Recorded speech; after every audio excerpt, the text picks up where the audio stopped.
we had everything going against us. Yeah, we were young, we were broke, we didn't know anything about business. We literally started from nothing.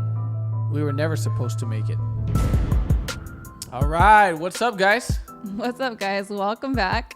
This is episode 7. Yes. 7. So we want to thank you guys really quick for tuning in, for watching, for commenting, for subscribing.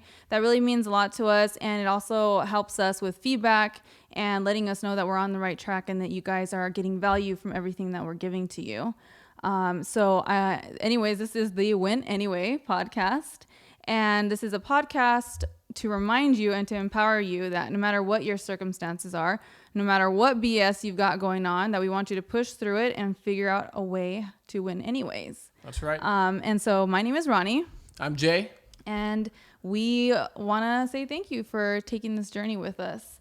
And we have what I think is going to be our favorite topic so far. Oh, yeah. I know we're 7 in, but this is my favorite topic so far because this sums up a lot of issues or a lot of little hiccups in your business in one episode. So we got a lot to cover, so we're going to jump right into it. There are a lot of places that you can mess up in the business. Yes. There's a lot of stuff you learn. There's a lot of meetings you've probably attended if you've been in the business for a while, over hundreds of meetings, maybe thousands of meetings, depending on how long you're in the game.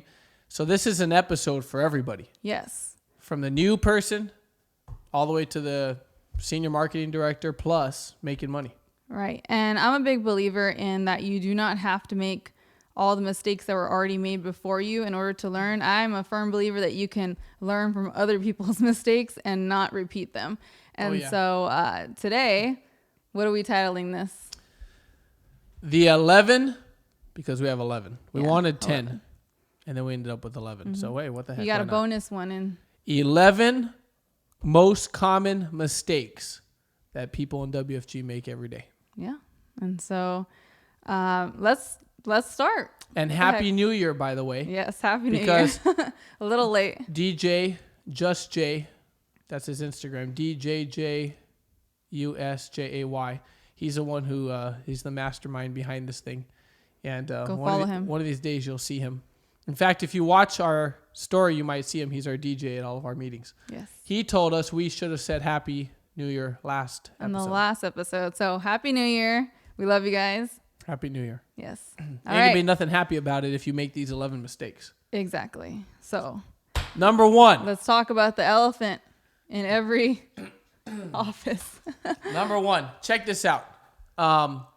Some of these things are like, there's things in the business you could do that are good things. And then there's the best thing, the thing you should have done. And so some of you are going to go, well, but it's still good, but it's not the best. You got to make the best decision every time, not the good one. Right. And bottom line through all these is do you want to build something or do you just want to be an agent in the financial services? Exactly. And so that's kind of be the glue that holds all these things together. Right. Because when I signed up for this thing and got my code number, it wasn't, hey, I'm going to go sell insurance for the next 40 years. Right, because you're passionate about it. Yeah, heck right. no. That wasn't the plan. So these are 11 things that people screw up along the way, and they prevent you from building a big base shop, cool. a million-point base shop. Number 1, yes. They miss meetings for appointments. Talk about that, Ronnie. We get this a lot because obviously you're in business because you want to make money, you want to help families, and to do that, you need to be on appointments, which is great. Being on appointments is awesome. Trust me, I want everybody to be on appointments all the time, except for during training times. And the reason why we say, okay, running on appointments is a good thing to do, but being in training is the best thing to do, is because if you plan on building a firm, you plan on growing your organization, you plan on running a business, there's no way that you can do that if you miss any trainings. And if you don't want your teammates to do that, the agents in your office to do that, then you can't do that because they're definitely going to do everything that you do wrong and they're going to do a very small percentage of what you do right. So you need to hold yourself by the highest standard, and you can't be missing meetings. You're going to miss information that will benefit your team, information that will benefit your clients. They're not going to see you as a leader in your office. It's just going to send the wrong message throughout your whole entire organization. I could honestly say that in my entire career, in 8.5 years, I've never missed a BPM. And I don't plan on doing it now. But if you're choosing to go do a delivery, when you could have been at pregame participating with the leadership of the office, or you're choosing to go do a delivery on a day when you missed the entire BPM, or you're going to go close an app and it's a 50,000 point app and it's the only hour that the client could meet. That's freaking crap. Get the heck out of here. There is always a time, and it's not during the freaking BPM. And so stop that crap We if you want to build a big base always shop. freaking hear that all the time. It was the only time that they could meet. It's crap. And all you're telling everybody else, including the people on your own team, is that you're only caring about yourself and you're not a team player. Yep. Because you're in your office doing a delivery instead of being in Mozone. Yep. You suck. Because Yes. that day I had a guest that I wanted to meet you, and you're too busy out there trying to write an app. So knock it off. If you really want to build something here and you want that culture, people are always asking us about our amazing culture. If you want that culture, then just cut that shit out. We officially got the E on this episode. Number 2 goes kind of with this one. Going on appointments alone. Yes. Let me tell you what I mean by that. Ronnie's my trainee, or could be my trainee. I had a personal appointment that was a referral from a client. And so I don't have a trainee. So here I am driving my butt all around the world. I go sit with the client. I kill it, close a policy. I just made 10 grand. But I didn't bring anyone with me. Guess what? That's a rookie mistake. Why is that a rookie mistake? Because you just got a client out of it and nobody grew and nobody learned anything and you didn't duplicate yourself. You became a salesman, not a leader. And so one of the things I'm trying to do is duplicate. If you look at big teams in the company, like Pinnacle. If I'm on Pinnacle, there's one thing I know Eric Olson does, is he's always duplicating. Always. So if I'm going out in the field alone, I ain't duplicating nothing. Yes, I made money, but I just drove my car down a dead end, and there's no outlet to go anywhere else, because at the end of the day, all I did was make money. My true investment was not in the fact that I made money. My true investment should have been in the fact that I called one of my teammates who's hungry and said, hey, you want to go on an appointment? And I took him with me. And now, yes, I made money, and I also am in the process of building a leader, so I don't have to keep making money myself for the rest of my career. Yeah. Not investing in people is the worst mistake. Yeah. Not investing time in people. Thinking too short term, thinking about Friday's pay cycle versus thinking about Friday in 5 years when I could be sitting on a beach somewhere and still getting a pay cycle. Exactly. Number 3 is along the same lines with the appointment. Number 3 is meeting with only the decision maker when you're running appointments. So basically meeting a married couple just one-on-one without the spouse. No, but I make all the decisions. And my wife said it's okay if I sit down, because at the end of the day, I'm the one who runs the finances. The question is that would you buy a house without your wife present? Would you go out today and buy a car without her there? I mean, yeah, I might. Yeah, probably. Really? And she'd be okay with that? I'd probably she have be to run it upset? by her. I'd have to run it by her, yeah. Exactly. I don't really know anybody who would be okay with their husband or their wife going out and buying a house or a car or a major purchase or investing in anything and them knowing nothing about it and them being okay with it. And when you do it, you just become an asshole. Because now... Oh, I'd be pissed. Yeah, and especially if the decision maker is the wife, which nowadays, that's very common. Not that the wife's the decision maker, but that the wife controls the money. Like in my house, Ronnie pays the bills. Ronnie pays, like, I don't even know how to do that stuff. So it's if you're a dude especially, and you go sit with the wife without the husband and you write a policy, then the husband's just like, who the hell does this dude think he is, sitting with my wife without me? Yeah, that doesn't look good. If you're a woman and you go sit with the husband, you already know how women are. Like, who's this lady sitting with my husband, coming over to my house, making financial decisions? Like, it just does not go well. And no matter how pure your intentions are, you look like a dirtbag, because it's not... You lose the respect that you would have had if you said, hey, you know what?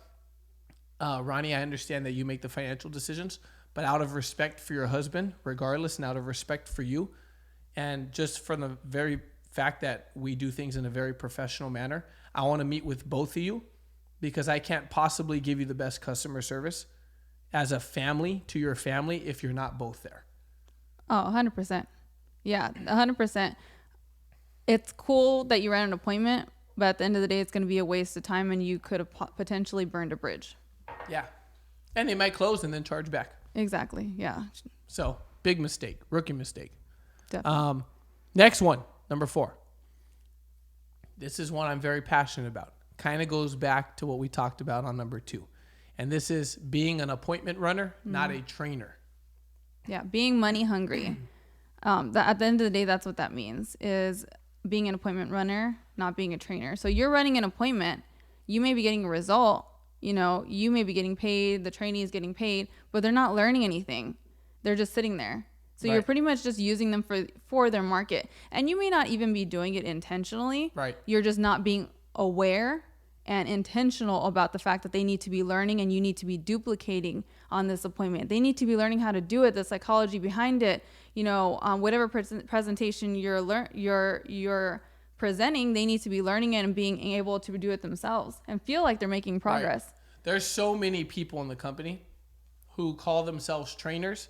Like, oh, I'm going on an appointment. The trainee calls you, oh, my trainer, you know, Sherry. Oh, my trainer, Sam. My trainer, Sergio. But at the end of the day, you're not really a trainer. All you are is an appointment runner. Because you sit down, trainee, trainer, boom, you run an appointment, boom, you made some money, and then boom, you go home.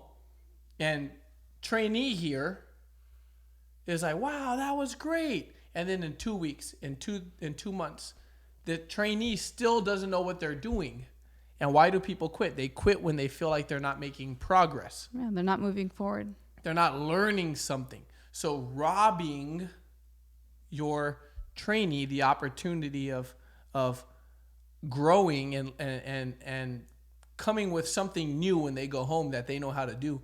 I learned that from one of our buddies in the company, Nick Lancaster is actually the one who said that. He said, Jay, every time that you do something for your trainee that they could have done for themselves, you're robbing them and paralyzing them of learning and growing. Mm-hmm. For example, we write a policy. I could fill out the friggin' app. Sure. I could do it faster than the trainee does. Yeah. But give them the damn computer and let them fill it out because now they learned something. Right. And every time they do it, they'll get better and better and better. And that's what you want at the end of the day, to not have to go on appointments with this person forever. I mean, if that's their goal, cool. But most people want to be able to do it themselves someday. Yep. So let's speed up that process and get them moving. Yeah. Equip your trainee. Become a trainer, not a trainee. Yep. And not a appointment runner. Yes. Cool. Next. Cool. Number 5, right? Number 5. Yes. We've mentioned this in a previous episode, but it's networking versus prospecting. Ooh. So networking, and I hear people say this a lot as they go out, they meet somebody, they create a connection, and they say, cool, here, let me get your contact info, and we'll connect later. Yes. We'll grab coffee later. We'll go to the gym later. We'll go hiking later. We'll go do something later together. But they're not direct when they're prospecting. And really being transparent with the reason why they're connecting and getting their number to begin with. That one breaks my heart because what happens is if you're the trainee, you're going out and you're getting 10 numbers, 5 numbers, 4 numbers, 3 numbers every day. And now you start to beat yourself up because you go, man, I'm getting all these numbers and none of them turn into recruits and nothing's working. And the reality is it's because you're networking. You're not actually prospecting. There's a difference between, hey, oh, that's awesome. Do you have a business card? Right. All right, cool. Yeah, we'll connect sometime. That's not prospecting. Prospecting is, hey, let me get your contact info. I want to set up a time tomorrow where you could come in and we could talk about business and see if it's a good fit. If it is, great. If not, no big deal. At least we got to connect. I met somebody new. Yeah, that's being direct. Prospecting. Mm-hmm. You are going to hate prospecting, and a lot of you do. You hate prospecting because you in your head are doing it and getting no results. The reality is you're not prospecting. There's a possibility that it's not that you're bad at it. It's not that you need a different script. It's that you're confusing networking with prospecting. Mm-hmm. Yep. And all you're doing is going around collecting people's info, but they don't know why you're collecting their info. Yeah. And then you're sitting back going, gosh, I'm so bad at this thing. And the reality is you're not. It's that you're just doing it wrong. Right. And then you're sitting there, after you've networked and you go to meet them for coffee. And while they're talking, you're just sitting there trying to figure out how you can twist this conversation. Yes. And it's so just don't do it. You're wasting time. You're wasting money because you're buying these people coffee and dinner and all this stuff. And just go prospecting. And if it's not a good fit, then put them in the networking pile. Yeah. Newsflash. Prospecting should not cost you money. Yes. So let's connect for coffee. Let's connect for dinner. Let's go to the gym together. Right. Let's dude, what the heck? Let's go get a couples massage. What are you doing? That's not Are you dating? Dude, prospecting is 2 minutes. I get your number. You know why I'm getting. I'm calling you tomorrow and I'm filtering you in or I'm filtering you out. That's it. Boom. Done. Boom. Cut that right. crap out. It's not going to work. You're going to burn yourself out and it lowers your belief on prospecting, which is one of the most beautiful skills in the business if you do it correctly. Mm-hmm. Next. Number 6. So number 6, selling insurance versus teaching someone how to buy insurance. Yeah. Yeah. Educating someone. Yeah. I've ran a lot of appointments in my career. I've replaced a lot of policies in my career. Not really policies from within WFG because I don't believe in doing that. I'd rather call the agent. Hey, I just met with your client here, XYZ. We talked about adding a term with living benefits. Mm-hmm. I wanted them to contact you. So maybe you could sit there and do it for them. Yeah, upgrade their policy. Yeah. So I'm not big on replacing people within the business. Neither should you because that makes you a jerk. But I'll replace Primerica's crap every day. And I'll replace New York Life's crap every day. As long as it's suitable. As long as it's suitable, and it always is because they're overpriced. And so here's my point, is that I will sit there and teach the client. Right. Nobody likes to be sold anything. Exactly. If you're a salesman, your client's not going to stay your client. So instead, I'll sit there and go, hey, can I ask you something? How'd you end up with this amount of insurance?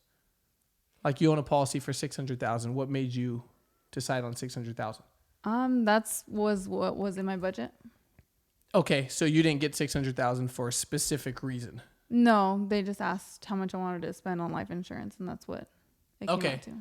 Do you mind if I ask you, did they sell you a policy or did they teach you how to buy that policy? They just set it up for me. Yeah. Okay. Well, let's go through this. I want to show you how to buy insurance. Okay. That way you understand it, and then we could customize it to what you're looking for. And then later on, when you run into someone else, you'll understand why you own what you own. Got it.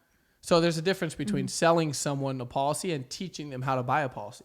Right. Educating somebody, letting them see what their options are, and then them deciding. Yeah. Right. And it's one of the biggest mistakes in the list for us in our experience in the business because client retention is powerful. And if your client understands the ins and outs of their policy and you didn't just sell them something, they will stay loyal to you for life. Yeah. And then when somebody else goes and tries to replace it and tells them, oh, do you even know what you have? They can say, yes, actually, I do know what I have. Right. And they will call you because you did such a good job and say, hey, I had these questions versus them ghosting you. And then you just get a letter in the mail saying they're replacing it. Yeah. And then you try to call them and they don't know why. And it's because there's no loyalty to you. See, our clients are very loyal to us because number one, we take care of them. Number two, we provide the best customer service. But number three, we educate them. My goal is when I leave, my client understands this policy as good as I do. Now, is that always going to happen? No. Does everyone want to understand their policy? No. But I'm at least going to teach them the basics so they feel like they were taught how their policy works or how their ETF fund works or how their annuity works or whatever it is so that they understand what's going on. It's a big mistake that people make. Because we don't get paid to recruit. We only get paid when we provide some sort of financial instrument for a client. And don't become a salesman. No, don't do it. Boom. All right, next. Number 7. Number 7, seeing people, big time mistake. Huge mistake. Now, we're coached by the best. So Dan Charlier, who's our coach, Dan, I remember when he had a conversation with me one time about this. And he said, Jay, you know that the biggest people you're ever going to have within Tenacity quite possibly are sitting in your BPM meeting every week. The problem is you're looking at them as the associate or the training associate that they are now, and you're not looking at them at who they will be in 5 years if you could build them and you could teach them. And so one of the biggest mistakes that we have on the list here is seeing people where they're at versus where they can be and who they can become. Right. Sometimes we get in the bad habit because people keep showing up, they don't do anything, of seeing people as a piece of furniture and forgetting to challenge them and believe in them and help them grow and you know, and push them a little bit. Right. Because we just see them as, you know, whatever they've done so far. But I mean, time and time again, we hear stories, and even in our own experience, of people who maybe weren't as motivated, or they didn't know why they were working, or something just clicks and then they get to work. Right. So we got to retain those people and not blow them out. I believe everyone has an appointment with success, and you don't know when that's going to be. And I think people have a giant inside of them that's just waiting to get out. Yeah. You got to give them time. And your job as a leader is to pull the best out of them. And sometimes someone just needs someone to love on them and care about them and believe in them and tell them, dude, like, you could freaking do this. I don't know why you're not doing it, but I know you can do it. So let's get you doing it, you know, and people need that. But there's something called leadership fatigue, which is that I continue to say the same thing and I don't see a change. So eventually I stop saying it. And what happens in that point is that you really stop believing in people. Right. So never, ever, ever stop believing in people. Yep. 100%. Yeah. Next one. Number. We don't know. Just we keep don't know. going. Number 8. Okay. Showing up and not showing up. Showing up and then showing up to lead. So there's a big difference. So showing up, you show up late, you sit in the back. I'm talking about training or just the office in general, right? Yeah. You show up late, you sit in the back, you sit there through training, watching it like it's a movie, you clap, you know, you cheer for people, you leave, you're like, hey, that was good. And you just leave right after and go home. There's a difference between showing up and contributing and showing up and taking. Right. So sometimes you got to be careful that the people showing up to your dinner table aren't just showing up to eat and leave. Yes. Right. That sometimes they're showing up and contributing. You know, like they're bringing something to the table. Like there's always a guy at every party. I don't drink, but there's always a guy at every party who brings like the Four Locos and Angry Orchard. Yeah, or the Angry Orchard, right? And then he wants to drink the Blue Label though when he gets there. Yeah. And Dan's all about the Blue Label. That's why I know what it is. And I know it ain't cheap. Right. And there's nothing better than the dude that shows up with the Angry Orchard that he got at 7-Eleven, puts it in the cooler, and then goes, hey, so where's the Blue Label? Right. And I remember trying to come up on his investment. I remember one time when a guy did this at the party. Dan's party. And And Charlie looks at him and he goes, hey, you know what I noticed about you? Every time you come to the party, you bring the Angry Orchard. And then you try to show up and drink the Blue Label. So you know what we're going to do tonight? We're going to drink what you brought to the party. There you go. My point is there's a difference between showing up and contributing and showing up and taking. Yes. Be a giver. Give more than you take. Yeah. Figure out a way to help. Figure out a way, you know, what job duties can you do for the corporate overview, for the BPM? You know, hey, can I take out the trash if you see if it's full? Just, you know, common decent things that you can do. Just contribute to your office. Be a leader. That makes you a leader. I remember the day someone came into this is how I knew they weren't going to make it. They come into my office. Hey, Jay, I just wanted to tell you that the trash is full in the restroom. Great. And I look up, I'm like, wow, thank you for telling me that. Or, hey, so you know there's no toilet paper. Oh, well, did you open the cupboard? Like next to you. Yeah. There's always someone who comes in, and we all know this person who walks into the meeting, or they walk into life, they walk into your house, and they just suck the freaking life out of the room. Everyone knows someone like that. Don't be that person. Show up and contribute. Don't show up and take. Show up and inspire people. It's okay to have a bad morning and maybe you show up and you need to be lifted up. but that shouldn't be every morning. Okay, show up and inspire people versus showing up always to be inspired. Right. Yeah. Good stuff. We killed that topic. All Yes. right. Next. Oh. Number 9. Woo. I'm looking at our list here. Yes. This number one 9. is going to hit home for a lot of you. Okay. And so is the next one. Oh, these next 3 going to hit you in the heart. All right. So number 9, turning your mentor into your friend. The kiss of death. And I will tell you that anytime we do anything with Dan, it makes me super uncomfortable. I still don't want to say, I'm a pretty confident person, by the way. Like, I'm good. You could throw me with anyone for the most part, but I just put myself in a relationship where he is my mentor. Right. And I don't want to say anything stupid in front of my mentor because I still want him to think highly of me. Yeah. And I don't ever want to be too casual with Dan. I want him to be able to coach me. I need to be uncomfortable around him because that's the only way that I'll grow. Yep. Is if he's up here and I'm here and I'm pushing myself to raise my standard to his level. Right. The second that you see your mentor as a friend, you just become parent deaf. You stop taking their advice. When they challenge you, you're just like, that's Jay, that's Ronnie, and they're just trying to motivate me. You just turn it off. Mm-hmm. And it's no longer effective. 100%. And it's a conscious decision to keep. Like for us, it's a conscious decision. We appreciate the freaking crap out of Dan. Oh, yeah. So we plan to stay Dan's number 1 team, which we are right now. Spread the word. Check the scoreboard. But we choose to stay with Dan as our mentor. Dan does not need me as his cigar buddy. He has plenty of those. And so it's a conscious decision. It doesn't mean Dan's not our friend and we don't care about him. That's not what I'm saying. Right. Dan knows we care about him. Dan knows we got his back to the end of the world and we're loyal. But it's when you get too comfortable, like I see people that hang out with him all the time and they're going to cigars and they're going to dinner and they're going to cigars and they're going to dinner and they're going back to do more cigars. And I'm like, that's cool. It's cool, but I also know your cash flow. And can you afford to be doing those things? Dan can hang out with you all day because he's gonna make $1 million a year, whether he gets out of bed or not. Right. I don't want to be Dan's cigar buddy. No. I want to be Dan's freaking ride or die flag carrier, spanking ass all over the leaders board on his behalf because of the fact that he's my mentor and I appreciate him and I want to keep him as my mentor, not my friend. I could go find a friend somewhere else.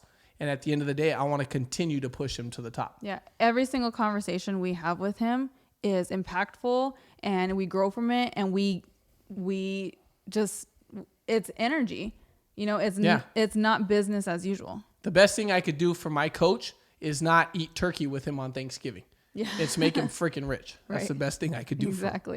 for him. So cool. It's a big one because I see a lot of you out there being your mentor's best friend. That's cool. But let me ask you a question.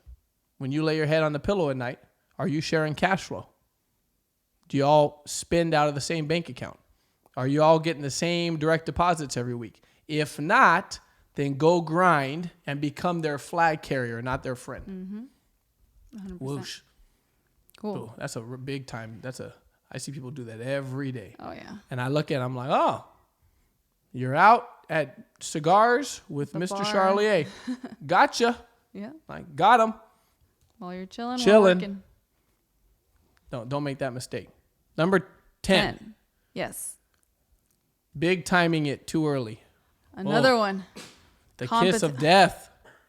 Oh my gosh. I see this too all the time where you've just made it in your head. You might not say it, but in your head, you've made it, whether it's because you have a ring or you've got a title or both, or you once had those things, but you just feel like you've made it. And so no longer do you get excited about anything. No longer do you feel like you need to compete in contests, in your office contests, in the company's contests, on the leaders board. You just are so like, you don't acknowledge it, but you just feel like you've made it. You don't need to fight for the front anymore. You just feel like everyone's beneath you because you've been there, done that. If we go out to an African safari and we see these wild lions that are out, in the middle of South Africa. Okay. And I decide tomorrow that I'm going to start going out and I'm going to start feeding these lions. Okay. So I'm going to bring them food. So we're driving out there in our Jeep and we're feeding them. Okay. The next day, we come out, we drive out there in our Jeep, we feed them again. The next day, we do the same thing. Here's the deal. What's going to happen eventually to those wild lions? They're going to stop hunting. They're going to stop hunting. And then when we come back here, because we got to get back to work, we can't stay in South Africa forever. What happens? These lions that used to hunt no longer hunt because they're waiting for us to show up and deliver some food. And so what's going to happen? They're going to starve to death and they're going to die. Now, the reason why is not because they don't know how to hunt. It's because they lost their edge. Mm-hmm. And it's that edge. It's that winning edge of I'm freaking hungry to win. I need to I'm win. hungry. I need to win. See, a lion that doesn't hunt doesn't eat. An agent in the business that loses their edge, big time it too early, you're done. Yeah. You're done. You'll slide backwards. You won't even maintain your ring. You won't even keep the level that you're at.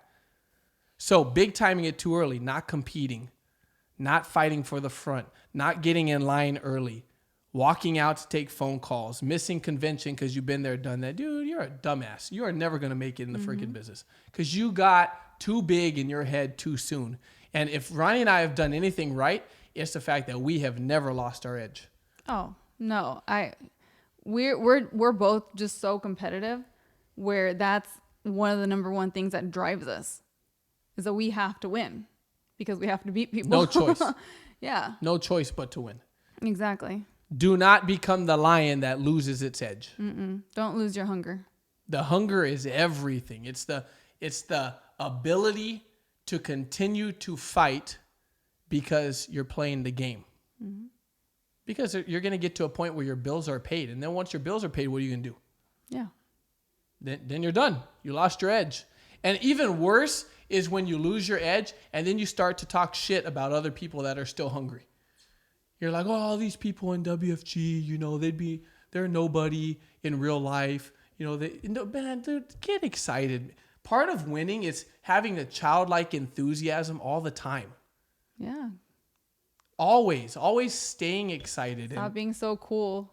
Yeah, since when you be so cool? Like, I would rather be weird at $500,000 and $750,000 and $1 million and $2 million and $5 million and $10 million and $20 million a year fighting for the front seat than being the freaking big shot. Don't be the big shot. Don't be the big shot that you're too big to answer people's direct messages.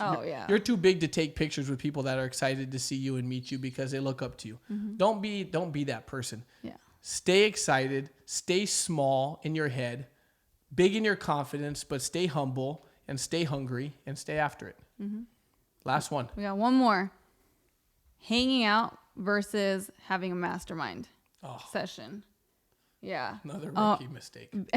And we've seen this a lot. Just because you're hanging out with other people in the business does not make it a mastermind.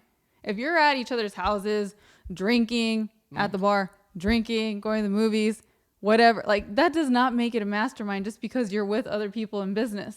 Yeah. Drinking and masterminds don't go together. Right. Every time we're going to go hang out with the team, and I use hang out very loosely, anytime we're going to go anywhere with the team, we always before have, okay, what's the outcome? Mm-hmm. What are we going to talk about? What is the purpose of this meeting? Otherwise, you get together with people. What's the first thing that people start doing when you hang out with people?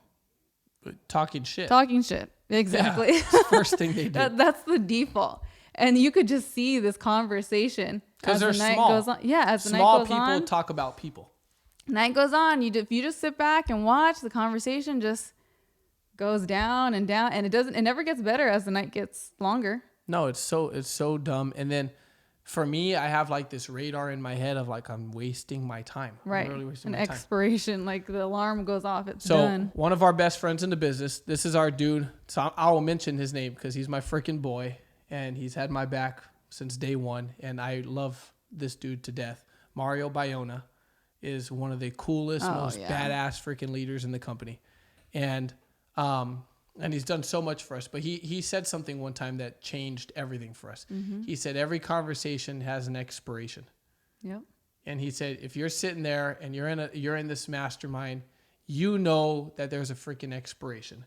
And you could tell the second it happens because the quality of the conversation goes like this. The questions start. Questions are gone. Yeah. And at this point, it becomes a whining, complaining, trash talking, low energy conversation. And when you're with your coach, if you want to waste your time with all the other duds, that's fine. But when you're with your coach, out of respect for your coach, don't waste their freaking time. Yep. Because especially if they're running a base shop, they're running a hierarchy. They got 100 to 500 to 1,000 other people they could be spending their time with. This goes back to not becoming their friend. Don't get casual around your mentor. Have questions, good questions, things that will actually help you in your business. When we go to lunch with Milet, and same thing with Dan. We send, like the last time we went with Milet to lunch, we put together an entire folder of our business plan. Mm-hmm. We put a folder together with all of our numbers. We put our bank statements. We put our savings accounts. We put all our liquid investments, our policies, how much we pay for everything, how much our card payment is, all our bills, everything. We put it all in a folder. And then we put a list of questions and we sent it to him ahead of time. That way he got it and he had a chance to look through it if he wanted to. And when we got there, we had, hey, here's our outcome. Boom, boom, boom, boom, boom, boom, boom. Very specific. Yeah. And we got a gift. We brought a gift. Do your homework. I've spoke at events that are so bad and like people don't know how to host people and show their appreciation because they don't do their homework. And it's because they're casual. It's because they just hang out. It's not a mastermind. It's not a growth meeting.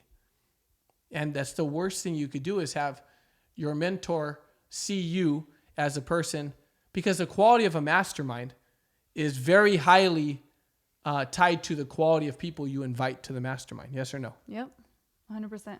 One thing Ronnie and I have mastered is putting the right people around the table. Mm-hmm. Because that determines everything. Right. And if you got a guest, especially, don't hang out. Hanging out is what broke people do. Mm-hmm. You hang out when you're rich. Yeah. You want to grow, you want to maximize your time, you got to plan ahead and you got to make it impactful. Big time. Yep. Proper planning prevents poor, pathetic performance. Yes. That's the 7 P's. Yes. Now, with that being said, hey, we appreciate you guys. This is our longest episode that we've done. Thank you for hanging in. If you're still listening, I hope it wasn't boring. Right. We read every comment. We read every direct message. But if you're going to send us something in a direct message, put it in a comment as well. Because we read the comments first. Correct. Mm-hmm. We read the comments first. A lot of you guys send us a lot of requests. We value every single one of them. No matter how big you are, no matter how small you are.